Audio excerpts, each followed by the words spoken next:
នៅមានបរិសម្នាក់ដែលស្រឡាញ់អ្នកនាងអស់ពីបេះដូងទោះបីជាគេត្រូវខ្លាចជាទាសករនៃសេចក្តីស្រឡាញ់នេះក៏ដោយខ្ញុំលាហើយអ្នកនាងដាំបានរត់ចេញពីកន្លែងនោះភ្លាមដោយទុកឲ្យលក្ខណៈនៅឯកោស្រែកយំទាំងឈឺចាប់នៅមាត់បង្អួចបន្ទាប់ពីដាំចាក់ចេញទៅភាពសោកសៅបានចូលមកជំនួសក្តីរីករាយទាំងអស់របស់លក្ខណៈនាងបានព្យាយាមសួររកដាំពីអ្នកបម្រើផ្សេងតែគ្មាននរណាម្នាក់ដឹងពីដំណឹងពិតប្រាកដរបស់គេឡើយលោកសេដ្ឋីផែននិងលោកស្រីច័ន្ទបានបង្ខំនាងឲ្យរៀបការតាមការកំណត់ក្នុងពិធីមង្គលការដ៏ធំអស្ចារ្យលក្ខណៈស្លៀកពាក់សម្លៀកបំពាក់កូនក្រមុំយ៉ាងស្រស់ស្អាតតែគ្មានស្នាមញញឹមសូម្បីបន្តិចសូមជូនរឿងទាសករស្នេហ៍នៅភូមិមួយដែលបែងចែកដោយជញ្ជាំងថ្មខ្ពស់រវាងភាពហ៊ឺហារបស់មហាសេដ្ឋីនិងភាពក្រីក្ររបស់ប្រជាជនគឺជារឿងរ៉ាវរបស់នាងលក្ខណៈកូនស្រីសំណប់ចិត្តរបស់លោកសេដ្ឋីផែននិងអ្នកស្រីច័ន្ទដែលជាម្ចាស់ដីម្ចាស់ស្រែដ៏មានឥទ្ធិពលបំផុតក្នុងតំបន់ផ្ទុយទៅវិញនៅជ្រុងម្ខាងនៃជញ្ជាំងនោះគឺផ្ទះឈើចាស់ទ្រុឌទ្រោមរបស់នាងសែមនិងកូនប្រុសឈ្មោះដាំដែលមានតែខ្លួននិងកម្លាំងពលកម្មសម្រាប់រស់វាសនារបស់គ្រួសារក្រីក្រនេះបានធ្លាក់ចុះដល់ចំណុចសូន្យនៅពេលដែលអ្នកស្រីសែមធ្លាក់ខ្លួនឈឺធ្ងន់ហើយចាំបាច់ត្រូវខ្ចីប្រាក់ពីសេដ្ឋីផែនដើម្បីព្យាបាលបំណុលនេះបានក្លាយជាច្រវាក់ចងកពួកគេនៅពេលដែលអ្នកស្រីសែមមិនអាចសងបំណុលទាន់ពេលលោកសេដ្ឋីផែនក៏សម្រេចចិត្តយកកូនប្រុសរបស់អ្នកស្រីគឺដាំមកធ្វើជាទាសករបម្រើនៅក្នុងផ្ទះរបស់ខ្លួនដើម្បីដោះបំណុលថ្ងៃដំបូងដែលដាំចូលមកក្នុងផ្ទះសេដ្ឋីគឺជារដូវផ្ការីកដ៏ស្រស់បំព្រងលក្ខណៈដែលទើបតែមានវ័យ18ឆ្នាំសម្រស់ស្រស់ស្អាតដូចទេពអប្សរតែងតែអង្គុយនៅមាត់បង្អួចសម្លឹងមើលទៅខាងក្រៅ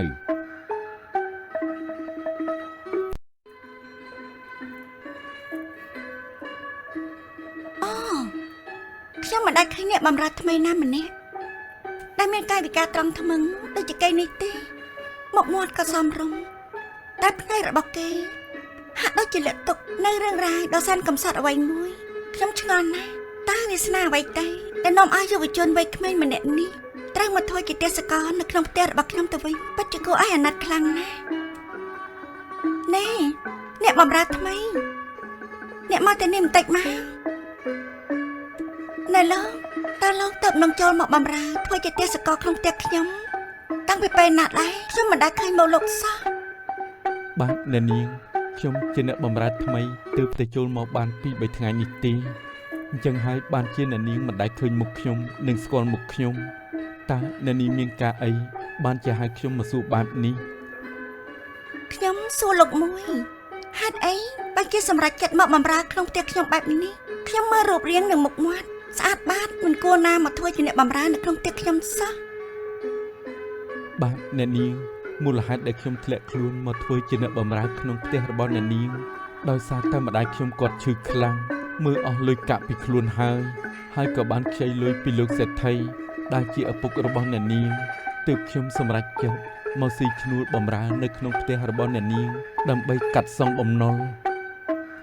លក្ខណៈក៏សម្លឹងមើលទៅមុខនេះដែរតើអ្នកហត់ទេខ្ញុំឃើញអ្នកលើកទឹកតាំងពីព្រឹកមកម្ល៉េះបើសិនជាហត់ពេកឈប់សម្រាកបន្តិចសិនទេបាទអ្នកនាងខ្ញុំមិនអីទេនេះជាកាតព្វកិច្ចរបស់ខ្ញុំណាមួយវាមិនលំបាកអីខ្លាំងទេខ្ញុំធ្លាប់លើករបស់ធ្ងន់ជាងនេះទៅទៀតអ្នកនាងលក្ខណៈញញឹមស្រាលហើយនិយាយថាខ្ញុំដឹងថាជាកាតព្វកិច្ចរបស់អ្នក ก็ប៉ុន្តែអ្នកក៏ជាមនុស្សដែរខ្ញុំមិនចង់ឃើញអ្នកណាម្នាក់នៅក្នុងផ្ទះនេះត្រូវហត់នឿយខ្លាំងពេកនោះទេខ្ញុំឈ្មោះលក្ខិណាជាកូនស្រីរបស់លោកសេដ្ឋីខ្ញុំសង្ឃឹមថា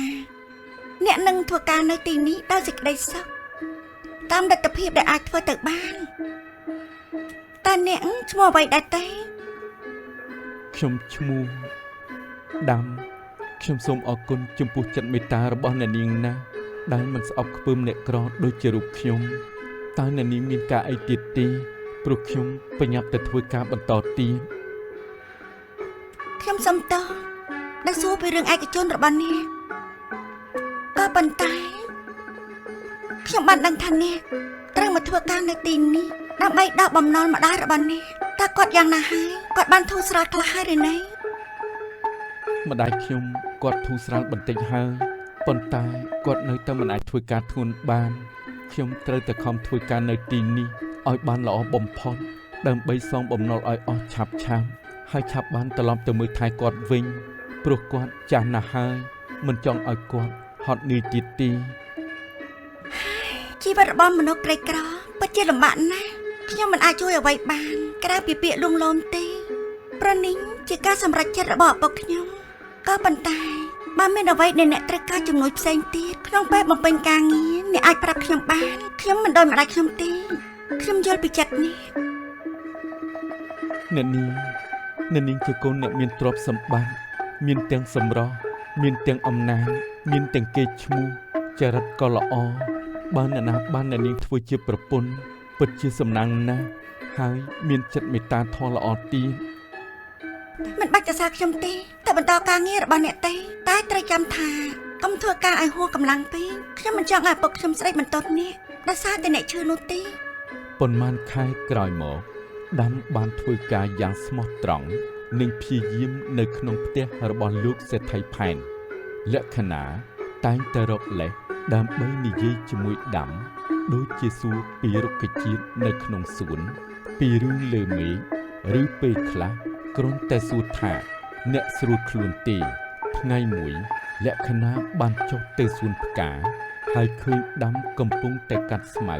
យ៉ាងស្វិតស្វាញក្រោមមេឃស្រទុំ ដាំតើអ្នកបានញ៉ាំបាយថ្ងៃត្រង់ហើយឬនៅឬមិនទាន់បានញ៉ាំបាយថ្ងៃត្រង់ទេនេះវាល្ងាចហើយណាសម្រាប់ខ្លះទេស្អែកកម្មធ្វើបន្តទៀតក៏មិនអីដែរ អូបាទខ្ញុំញ៉ាំរួចហើយអ្នកនាងតែខ្ញុំត្រូវតែកាត់ស្មៅនៅកន្លែងនេះឲ្យរួចរាល់មុនពេលលោកសេដ្ឋីគាត់ត្រឡប់មកវិញខ្ញុំមិនចង់ឲ្យលោកសេដ្ឋីថាឲ្យនោះទេហើយវាក៏ជាការងាររបស់ខ្ញុំស្រាប់ អ្នកតែងតែខ្វល់ខ្វាយពីឪពុកខ្ញុំខ្លាំងពេកហើយគាត់មិនបានខុសខើដូចជាអ្នកគិតនោះទេខ្ញុំបានលួចយកនំនេះមកឲ្យអ្នកវាជានំដែលខ្ញុំចូលចិត្តបំផុតញ៉ាំវាទេកុំបារម្ភពីឪពុកខ្ញុំអីណា អរគុណអ្នកនាងប៉ុន្តែវាមិនស័ក្តិសមសម្រាប់ខ្ញុំនោះទេព្រោះខ្ញុំត្រឹមតែជាអ្នកបម្រើស៊ីឈ្នួលដើម្បីកាត់បំណុលតែប៉ុណ្ណោះហើយបើសិនជាលោកស្រីច័ន្ទឬលោកសេដ្ឋីដឹងតើវាសនារបស់ខ្ញុំនឹងទៅជាយ៉ាងណាហើយខ្ញុំខ្លាចក្រែង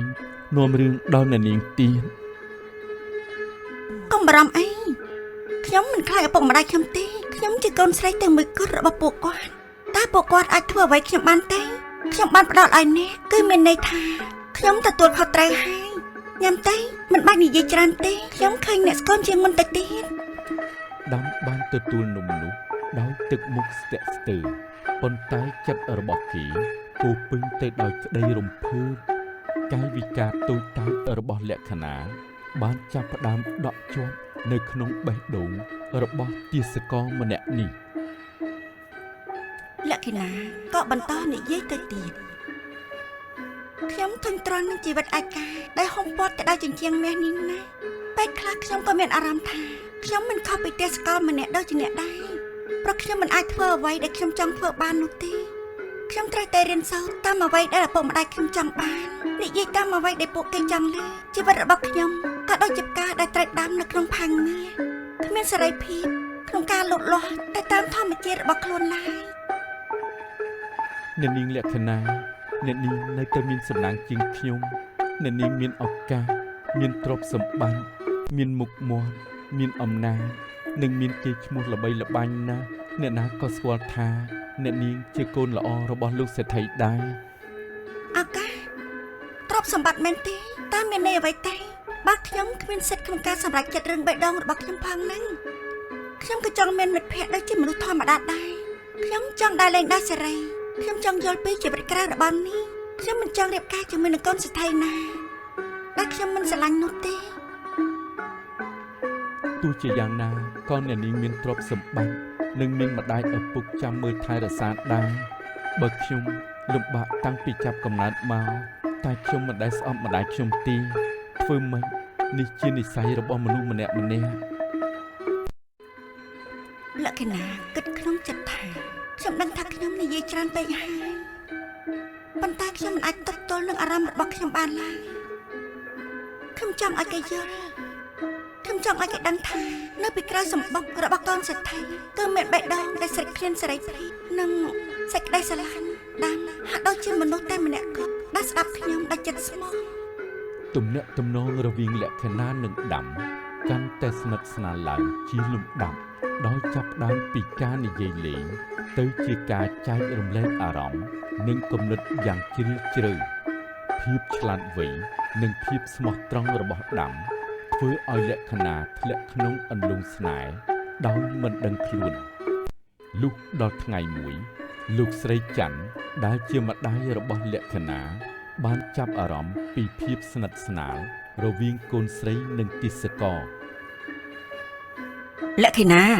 ឯងមកទីនេះភ្លាមតើឯងកំពុងធ្វើស្អីជាមួយអទេសកលនោះកូនជាហង្សមិនត្រូវទម្លាក់ខ្លួនស្មើនឹងសត្វចលែននោះទេ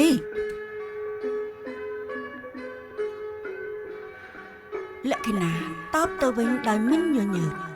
ម៉ែនិយាយស្អីណាខ្ញុំគ្រាន់តែសួរនាំដាំរឿងការងារក្នុងសួនតែប៉ុណ្ណោះតែតើខ្ញុំគ្មានសិទ្ធិសេរីភាពសួរនាំនិយាយស្អីជាមួយអ្នកណាបានមែនទេប្រាប់មកអ្នកស្រីច័ន្ទប្រែទឹកមុខក្រញើកុំមកភូតផោម៉ែឃើញឯងលួចផ្ដោតចំណីឲ្យវាជាច្រើនដងមកហើយ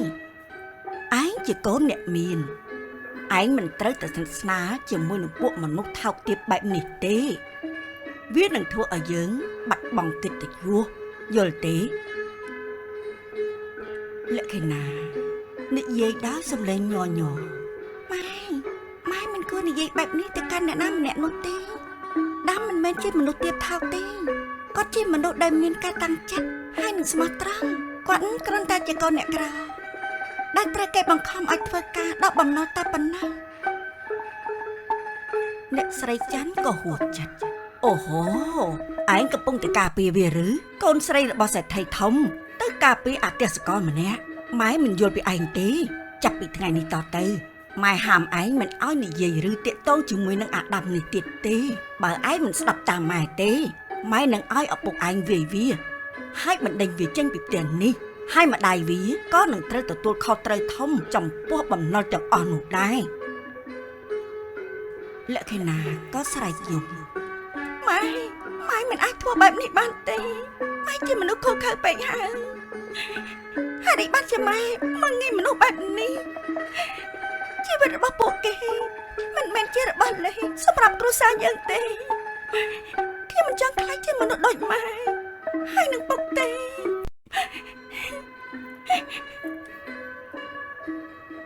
ដាំដែលលោកស្ដាប់នៅទីនោះបានដើរចេញទៅដោយទឹកភ្នែកហូរដោយមិនដឹងខ្លួនគេដឹងថាឋានៈរបស់គេជាឧបសគ្គដ៏ធំដែលមិនអាចរំលងបានហើយក្តីស្រឡាញ់របស់គេចំពោះលក្ខណៈវិញគឺជារឿងហាមឃាត់ដែលនឹងនាំមកនូវគ្រោះថ្នាក់ដល់នាងបន្ទាប់ពីហេតុការណ៍នោះលក្ខណៈត្រូវបានឃ្លាំមើលយ៉ាងតឹងរ៉ឹងនាងលែងមានឱកាសនិយាយជាមួយដាំដូចមុនទៀតហើយភាពស្ងប់ស្ងាត់នៅក្នុងផ្ទះសេដ្ឋីคล้ายជាទរណកម្មដ៏ធ្ងន់បំផុតសម្រាប់នាងដាំខ្ញុំសង្ឃឹមថាអ្នកបានទទួលសម្បត្តិនេះហើយខ្ញុំមិនអាចជួបមុខអ្នកបានទេខ្ញុំមានអារម្មណ៍ថានេះជាការលាគ្នាម្ដាយខ្ញុំពិតជាធ្ងន់ធ្ងរណាស់ចំពោះរឿងនេះគាត់កំពុងបង្ខំខ្ញុំឲ្យរៀបការជាមួយនឹងកូនប្រុស របស់មិត្តភ័ក្តិរបស់គាត់នៅក្នុងពេលឆាប់នេះខ្ញុំមិនអាចទ្រាំទ្រនឹងវាបានទៀតទេតែខ្ញុំគួរធ្វើយ៉ាងម៉េចពីព្រោះខ្ញុំស្រឡាញ់អ្នកខ្ញុំដឹងថាអ្នកក៏មានចិត្តដូចខ្ញុំដែរក្តីស្រឡាញ់របស់យើងតើវាខុសឬហេតុអីបានជាពិភពលោកនេះមិនជួយផ្ដល់ឱកាសឲ្យយើងចឹង ក្រោយពីដាំបានទទួលសម្បត្តិពីលក្ខណៈដែលបានរៀបរាប់រៀងក្នុងចិត្តហើយថ្ងៃបន្ទាប់ដាំបានលួចលោបមកក្បែរបង្អួចរបស់លក្ខណៈដើម្បីនិយាយជាមួយលក្ខណៈ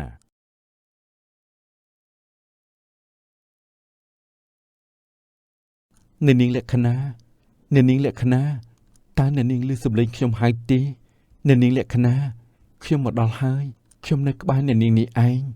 អ្នកនាងមកនេះមកខ្ញុំមានការនិយាយជាមួយអ្នកនាងដាំខ្ញុំនឹកអ្នកណាខ្ញុំទទួលបានសម្បត្តិអ្នកហើយតើអ្នកគិតយ៉ាងម៉េចដែរលក្ខណៈខ្ញុំក៏ស្រឡាញ់អ្នកនាងដែរខ្ញុំស្រឡាញ់អ្នកនាងខ្លាំងណាស់តាំងពីថ្ងៃដំបូងដែលអ្នកនាងបានយកនំមកឲ្យខ្ញុំប៉ុន្តែខ្ញុំបានគិតច្រើនហើយយើងមិនអាចនៅជាមួយគ្នាបានទេដាំក៏និយាយទាំងសំឡេងក្តុកក្តួលលក្ខណៈក៏ស្រែកយំខ្សឹបខ្សឹបហេតុអីទៅហេតុអីអ្នកនិយាយបែបនេះតើអ្នកខ្លាចអ្វីទៅ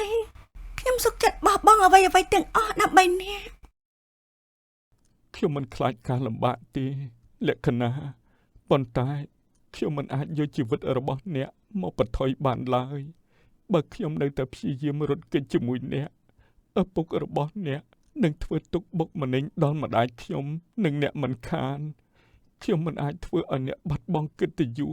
និងទ្រព្យសម្បត្តិទាំងអស់នោះបានទេអ្នកមិនសមនឹងក្លាយជាប្រពន្ធរបស់ទេសកលដូចជាខ្ញុំនេះឡើយខ្ញុំមិនខ្វល់ពីឋានៈឬទ្រព្យសម្បត្តិនោះទេខ្ញុំត្រូវការតែបេះដូងរបស់អ្នកប៉ុណ្ណោះខ្ញុំមិនខ្វល់ថាអ្នកជាទេសកលឬជាអ្វីនោះទេខ្ញុំគ្រាន់តែដឹងថាខ្ញុំមិនអាចរស់នៅដោយគ្មានអ្នកបានទេខ្ញុំមិនខ្លាចការលំបាកទេលក្ខណៈប៉ុន្តែខ្ញុំមិនអាចយកជីវិតរបស់អ្នកមកបន្ថយបានឡើយបើខ្ញុំនៅតែព្យាយាមរត់គេចជាមួយអ្នកឪពុករបស់អ្នកនឹងធ្វើទុកបុកម្នេញដល់ម្ដាយខ្ញុំនិងអ្នកមិនខានខ្ញុំមិនអាចធ្វើឲ្យអ្នកបាត់បង់កិត្តិយសនិងទ្រព្យសម្បត្តិទាំងអស់នោះបានទេអ្នកមិនសមនឹងក្លាយជាប្រពន្ធរបស់ទេសកលដូចជាខ្ញុំនេះឡើយខ្ញុំមិនខ្វល់ពីឋានៈឬទ្រព្យសម្បត្តិនោះទេខ្ញុំត្រូវការតែបេះដូងរបស់អ្នកប៉ុណ្ណោះខ្ញុំមិនខ្វល់ថាអ្នកជាទេសកលឬជាអ្វីនោះទេខ្ញុំគ្រាន់តែដឹងថាខ្ញុំមិនអាចរស់នៅដោយគ្មានអ្នកបានទេ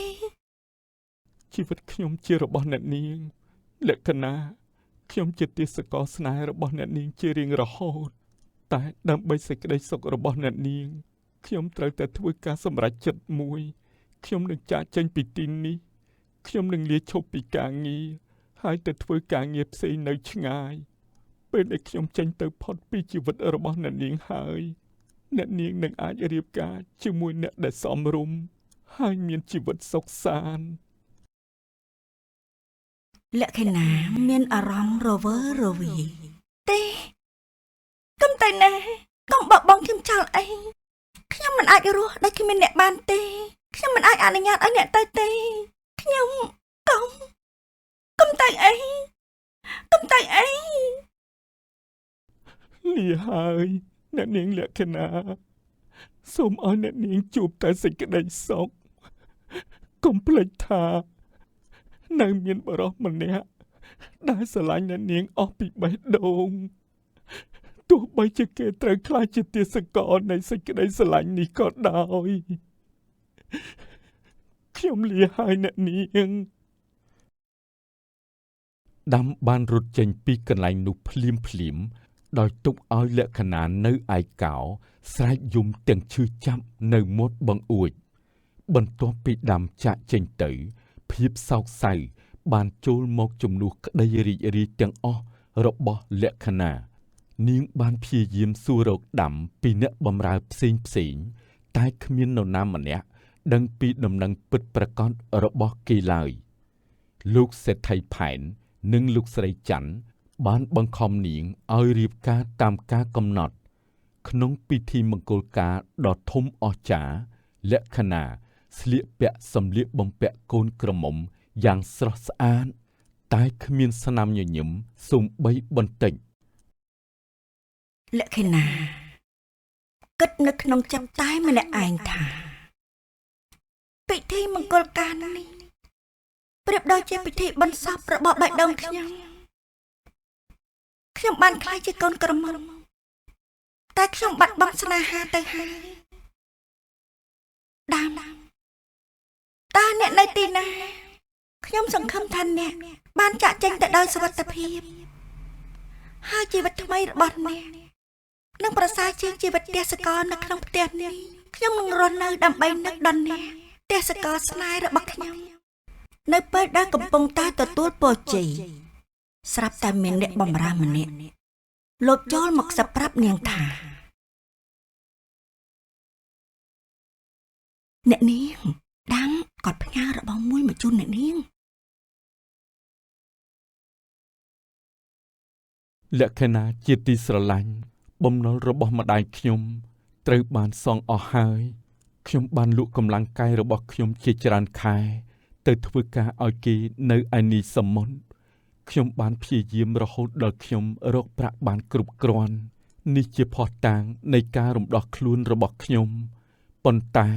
ទោះបីជាខ្ញុំលែងជាទេសកលរបស់លោកសេដ្ឋីផែនក៏ដោយក៏ខ្ញុំនៅតែជាទេសកលស្នេហ៍របស់អ្នកនាងជារៀងរហូតសូមអ្នកនាងរស់នៅដោយរីករាយខ្ញុំនឹងមិនរំខានជីវិតរបស់អ្នកនាងទៀតទេតែសូមដឹងថាមានមនុស្សម្នាក់ដែលស្រឡាញ់អ្នកនាងដោយស្មោះអស់ពីដួងចិត្តហើយនឹងបួងសួងសូមឲ្យអ្នកនាងមានក្តីសុខជារៀងរហូតទេលីហើយដាំលក្ខណៈបានកាន់ផ្កាឈូករត់ក្រៀមស្ងួតនិងសម្បត្តិនោះជាប់នឹងទ្រូងទាំងដែលពិធីការរបស់នាងកំពុងតែបន្តទៅមុខនាងបានរៀបការជាមួយបរិមម្នាក់ដែលនាងមិនស្រឡាញ់ប៉ុន្តែនៅក្នុងបេះដូងរបស់នាងដាំនៅតែជាម្ចាស់ស្នេហ៍តែម្នាក់គត់ លក្ខណៈសម្លឹងមើលទៅមីងហើយគិតក្នុងចិត្តថាដាមអ្នកបានធ្វើការលាក់បង់ដ៏ធំមួយដើម្បីខ្ញុំសូមសន្យាថាខ្ញុំនឹងមិនភ្លេចអ្នកឡើយបេះដូងខ្ញុំនឹងរក្សាទុកស្នេហានេះជារៀងរហូតទោះបីជាយើងមិនបាននៅជាមួយគ្នាក៏ដោយក៏ខ្ញុំនៅតែមានក្តីសង្ឃឹមថាថ្ងៃណាមួយខ្ញុំនឹងបានជួបអ្នកម្ដងទៀតនៅពេលដែលវាសនានៃទ្រព្យសម្បត្តិនិងឋានៈលែងអាចបំបែកយើងបានរហូតដល់ថ្ងៃនោះមកដល់ខ្ញុំនឹងរស់នៅក្នុងនាមជាទេសកល